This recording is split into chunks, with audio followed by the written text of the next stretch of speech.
as this new month begins, we slow down long enough to recognize something sacred. We are here by mercy, not by might. We did not arrive in February because everything went right. We arrived because grace held us together when life tried to pull us apart. Some mornings we woke up unsure. Some nights we went to bed heavy. There were moments when we questioned our strength, our decisions, even our faith. Yet, despite the pressure, despite the mistakes, despite the delays, God allowed us to cross into a new month. That alone is reason to pause and give thanks. Gratitude shifts our perspective. It reminds us that breath is a blessing and time is a gift. When we thank God for a new month, we are not ignoring the pain of the past. We are acknowledging that pain did not defeat us. Mercy kept us when wisdom failed. Mercy covered us when discipline weakened. Mercy spoke on our behalf when our prayers felt empty and our hope felt thin. We stand here not because we were perfect, but because God was patient. Some of us barely made it through the last season. We smiled on the outside while fighting battles no one saw. We kept moving while feeling emotionally drained. But mercy did not ask us to be strong. It met us in our weakness. It carried us through nights we thought would break us and days we thought would never end. Gratitude recognizes that survival itself is evidence of God's hand at work. Thankfulness also humbles us. It reminds us that we are not self-made and our future is not self-sustained. Everything we have, everything we are becoming flows from God's goodness. When we thank Him for a new month, we are saying, Lord, I recognize you did this. Not luck, not chance, not human effort alone, divine mercy. This gratitude prepares our hearts for what is ahead. It clears bitterness, softens pride, and opens our spirits to receive new instruction. A thankful heart is teachable. A grateful spirit is open. When we begin February with thanksgiving, we position ourselves to walk forward without resentment, without regret, without carrying the emotional residue of yesterday.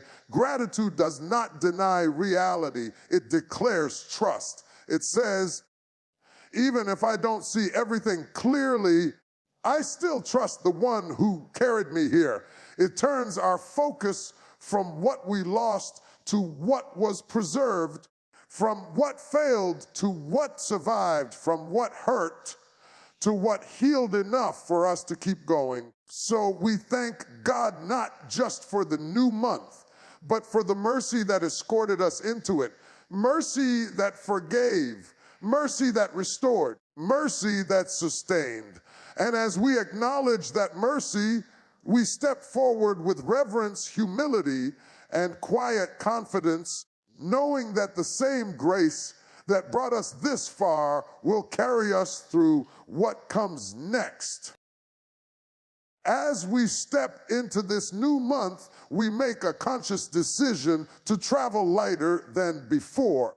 We recognize that not everything we carried from the last season was meant to come with us. Some burdens were picked up in moments of pain. Some weights formed through disappointment. Some emotional loads were never assigned to us in the first place, yet we carried them out of habit, guilt, or fear. This morning, we pause long enough to release what has been pressing on our spirit.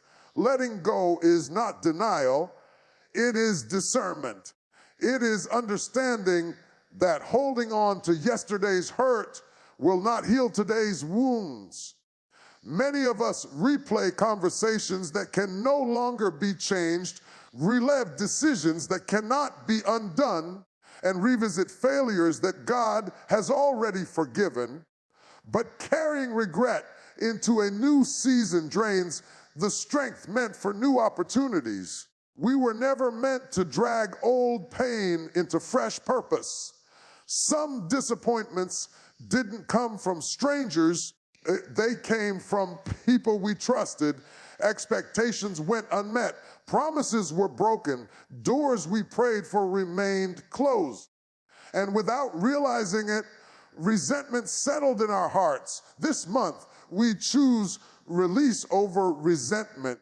We choose freedom over familiarity with pain.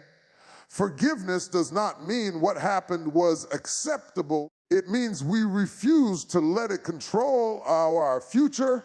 There are also burdens of self-blame that quietly wear us down. We ask ourselves why we didn't act sooner, speak louder, pray harder, or believe stronger. But growth does not come from punishment. It comes from grace. God does not ask us to rehearse our failures. He invites us to learn from them and move forward. What was once a mistake can become wisdom if we don't allow shame to anchor us in the past. Letting go also requires trust. We release control over outcomes we could not change and accept that some seasons end without explanation. Not every prayer is answered the way we expect, and not every delay is a denial. Sometimes God protects us by withholding what we thought we needed. Trust allows us to loosen our grip and believe that what lies ahead is guided by purpose, not randomness. As we release these burdens, we create space for peace to settle, space for clarity to return, space for faith to breathe again. An overloaded heart cannot hear clearly, but a surrendered heart becomes sensitive to direction. This new month deserves a fresh spirit, not one exhausted by yesterday's weight. So we place every burden at God's feet, the visible and the hidden, the spoken and the unspoken. We refuse to carry what grace is willing to handle.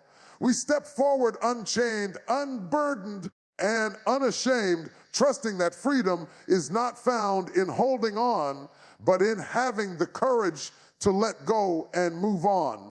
There are moments when faith grows tired, not because God has changed, but because the journey has been long. The heart believes, yet the soul feels worn. Prayers have been repeated, tears have been hidden, and strength has been stretched thin.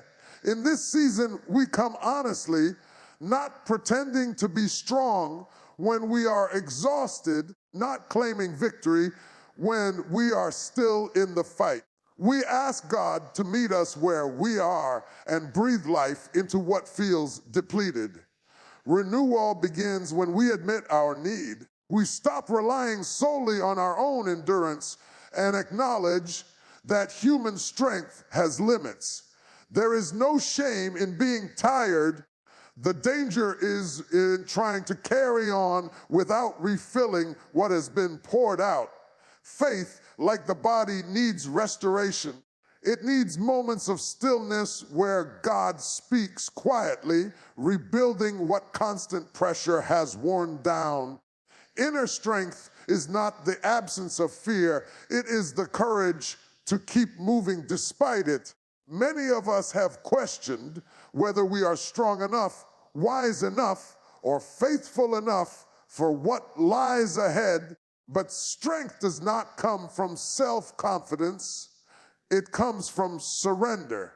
When we place our weakness in God's hands, He transforms it into resilience. What feels fragile becomes fortified through His presence. Renewal also reshapes our perspective. It helps us see that delay is not defeat and silence is not abandonment. God often works deeply before He works visibly.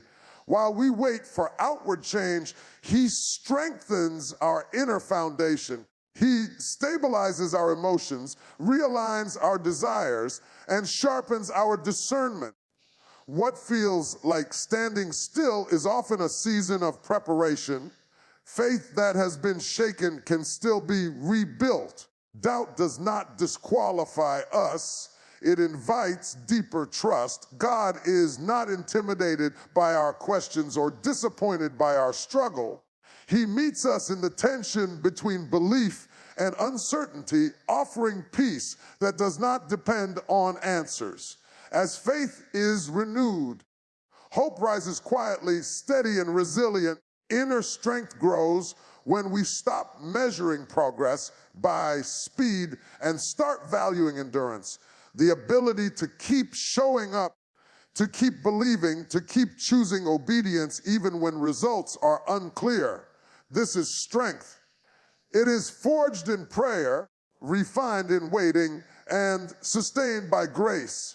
It does not announce itself loudly, but it carries us forward steadily. As God renews our faith, He restores our confidence, not in circumstances, but in His character. We remember that the same God who carried us before has not changed. His promises remain intact. His timing remains intentional. And with each quiet moment of renewal, our spirit regains balance, our faith regains clarity, and our strength returns, not all at once, but enough for the next step. There are seasons when life does not change on the surface, even though faith is being exercised beneath it. The bills may still be due, the doors may still appear closed, the answers may still seem delayed. Yet hope does not depend on what is visible, it is rooted in what is believed. In these moments, we learn that hope is not the denial of reality, but the decision to trust God within it. We stand in the tension between what is and what we are praying for, choosing faith over frustration. Hope rises when we understand that God's work is not always immediate or obvious. While we wait for breakthroughs, He is often working behind the scenes, aligning details we cannot see and preparing outcomes we are not yet ready to receive. The silence we interpret as inactivity is often the space where divine preparation takes place. God is shaping character, adjusting timing, and removing obstacles we did not even know existed. Unchanged circumstances test our patience and refine our trust. They force us to ask whether our faith is anchored in outcomes or in God Himself. When we continue to believe without immediate evidence, our hope matures. It becomes less emotional and more resilient. It is no longer dependent on good news or favorable conditions. It is sustained by confidence in God's faithfulness. Hope also guards the heart from despair. Without it, waiting becomes heavy and discouragement sets in. But hope reminds us that delay does not cancel destiny. What God has spoken over our lives does not expire because of time. The same power that opens doors can hold them closed until the right moment.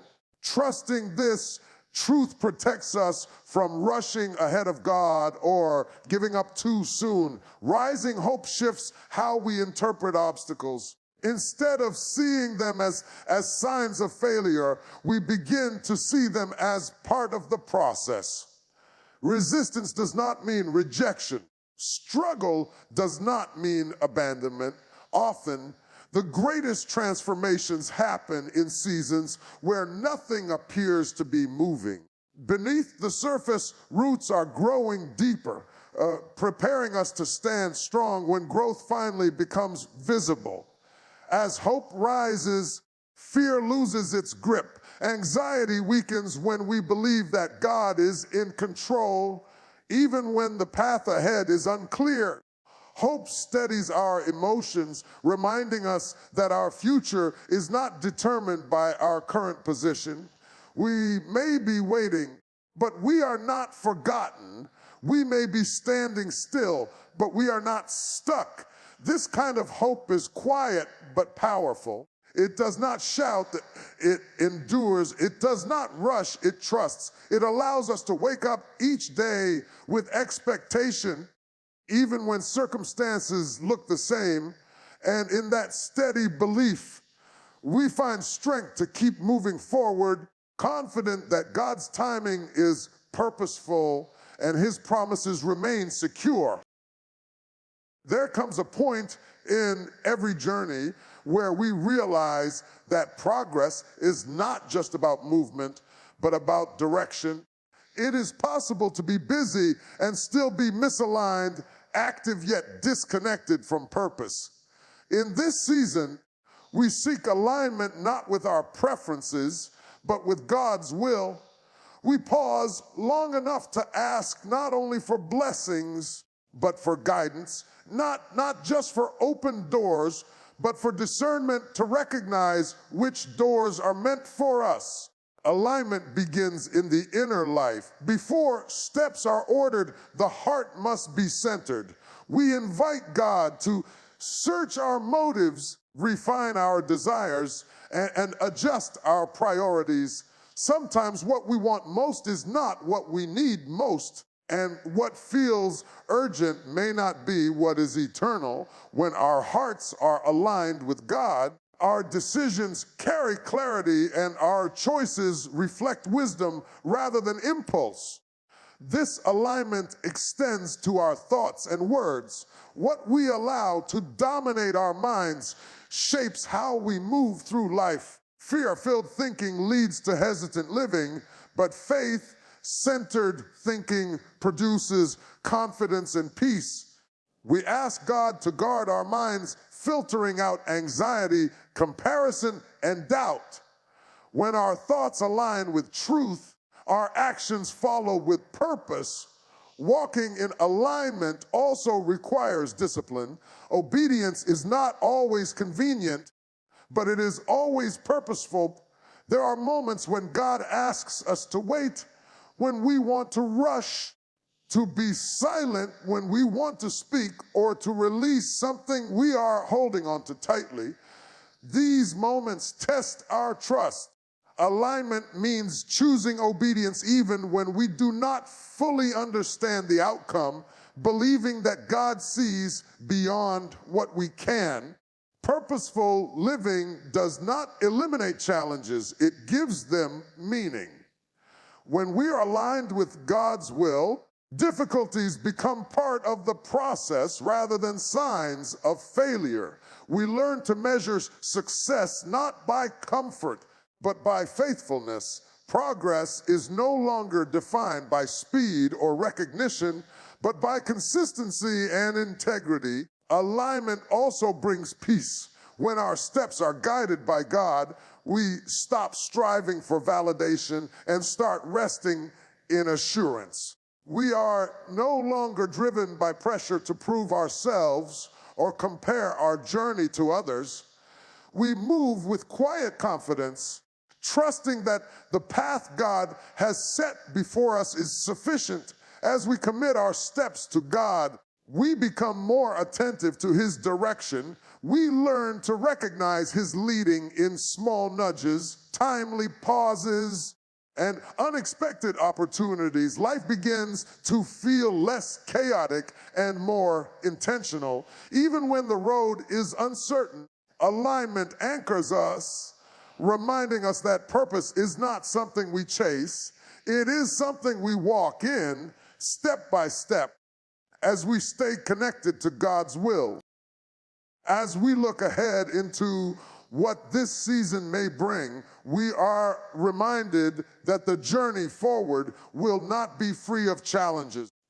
There will be moments of uncertainty, moments that test patience, and moments that stretch faith.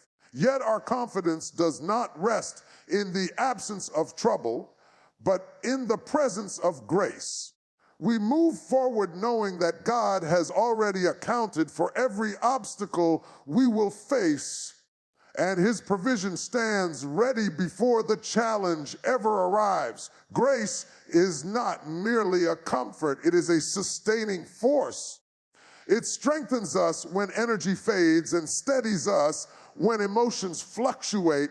There are days when motivation is high and days when endurance is all we have left. In both, grace remains sufficient. It does not run out when we stumble or withdraw when we fall short. It meets us consistently, providing what we need for each step rather than overwhelming us with what lies ahead. Confidence grows when we understand that we are not walking alone. God does not send us into the future and wait at the finish line. He walks with us through every moment. His presence brings assurance in unfamiliar territory and courage in intimidating circumstances. Even when we cannot see clearly, we trust that his guidance remains constant. The path may be winding, but it is never random. This confidence also reshapes how we face challenges.